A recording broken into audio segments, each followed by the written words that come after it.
మా పేదవాళ్ళ పంచాయతీ రాష్ట్రంలో ఏ ఒక్కరికి అన్యాయం జరగకుండా చూడండి అని చెప్పి మాకు ధైర్యాన్ని ఇచ్చి మాకు ఉత్సాహాన్ని ఇచ్చి నాకేం కాదు మీరు ధైర్యంగా ఉండండి అని చెప్పి మాకు కొత్త ధైర్యం చెప్పినాడు.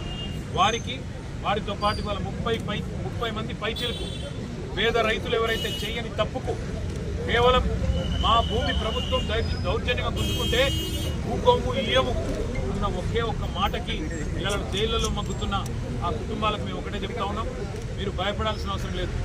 మీ వెనుక కేసీఆర్ తప్పకుండా న్యాయం ధర్మం గెలుస్తుంది. న్యాయస్థానంలో కొట్లాడదాం. మిమ్మల్ని రేవంత్ రెడ్డి 4 రోజులు జైల్లో పెడతాడేమో కానీ తప్పకుండా భవిష్యత్తులో మళ్ళీ రేవంత్ రెడ్డికి రాజకీయ భవిష్యత్తు లేకుండా చేసే గుణపాఠం చెప్పవలసిన బాధ్యత మన మీద ఉన్నదన్న మాట కూడా బలహీన వర్గాల రైతాంగానికి విజ్ఞప్తి చేస్తూ మీ అందరికీ కూడా పాత్రికేయ మిత్రులకు కూడా ధన్యవాదాలు. ఈ పేదల పోరాటాన్ని ప్రజలకు తెలియజేసే విధంగా చెబుతున్నందుకు మీడియా కూడా మా అందరి తరఫున కూడా ధన్యవాదాలు తెలియజేస్తాం.